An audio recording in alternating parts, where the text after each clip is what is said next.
Cycle दाखवत आहे. आज मी खूप दिवसानंतर सायकल चालवली. तर मी जेव्हा शाळेत जात होतो 7वी 8वी मी सायकलवर पूर्ण केलं. आता मी सायकल त्यावेळेस जेवढी चालवत होती मी खूप सायकल चालवली. आणि माझ्या भावाला घेऊन मी डबल सायकल हायस्कूलला जायचो.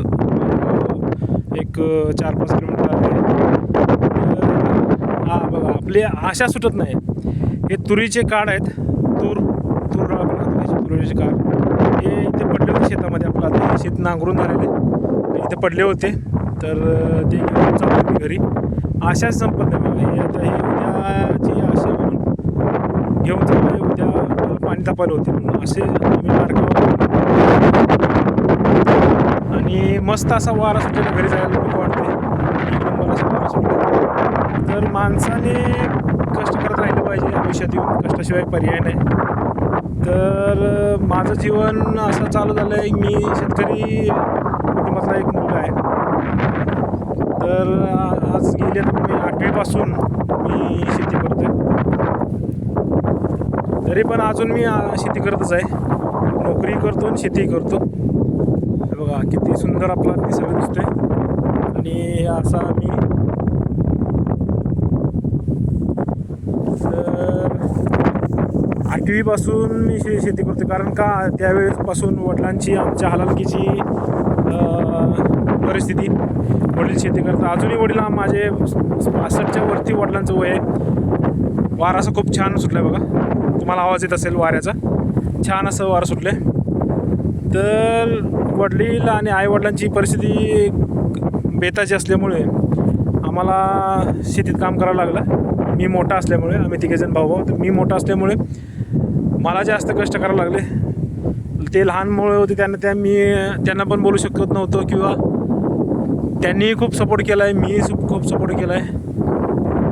तर अजूनही माझं आता ग्रॅज्युएशन होऊन मी जॉबला लागलो तरी अजून माझं काम चालू. मी विकेंडला येत असतो गावी आणि असं आपली कामं चालू असतात.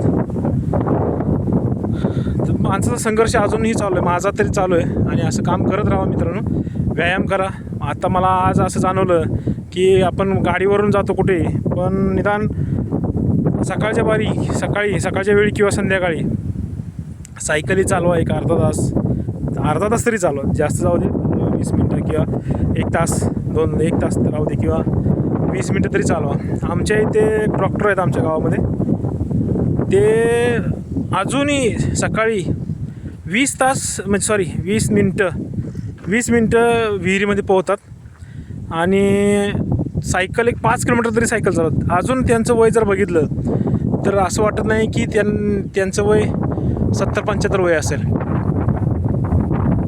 तर असं मला याच्यातून सांगायचं की थोडीशी तरी आपण कसरत करायला पाहिजे, व्यायाम करायला पाहिजे. मी सायकलीचं उदाहरण एक दिलं, पण आपल्याला कसरत करायला पाहिजे. आणि त्या डॉक्टरांचं म्हणणं आहे की तुम्ही गाई पाळा, म्हैशी पाळा. पण त्यांनी देशी गाय घेऊन दिलेले सांभाळायला. आणि त्या गाईचं त्यांचं एकच म्हणणं आहे की आम्हाला फक्त रोजचं 1-2 लिटर दूध घाल. आणि पण ती गाई रोज डोंगराला हिंडायला गेली पाहिजे, म्हणजे चारा खायला गेली पाहिजे. तर आज हा मोठा व्हिडिओ बनवण्याचं कारण काय आहे की आपण कुठेतरी आपली संस्कृती किंवा आपण म्हणजे यंत्राच्या अधीन होत चाललो आहे. आता हे बघा, पहिले लोक बैलाने नांगरत होते. आता हे बैलानं नांगरल्यासारखं झालं आहे आणि ट्रॅक्टरने नांगरलं आहे. त्यावेळेच्या लोकांचं खाणं पण तसं होतं. त्यावेळी लोक उडीद खायचे. आता पापडाचे उडीदसुद्धा मिळत नाहीत. शक्यतो करून मिळतात, नाही असं नाही, पण एवढे जास्त नाही.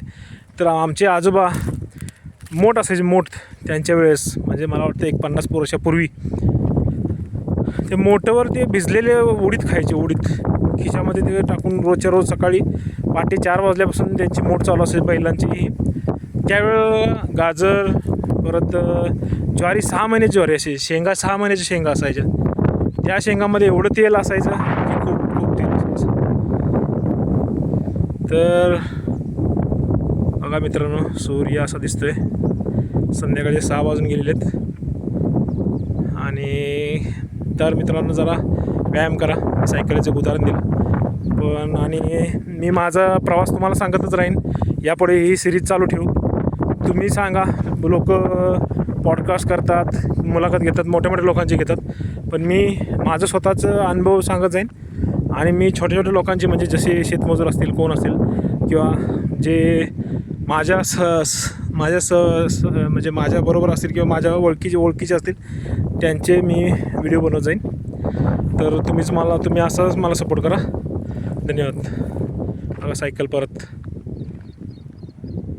माझ्या चॅनल लाईक करा, सबस्क्राईब करा. तुमचं प्रेम असंच राहू दे मला.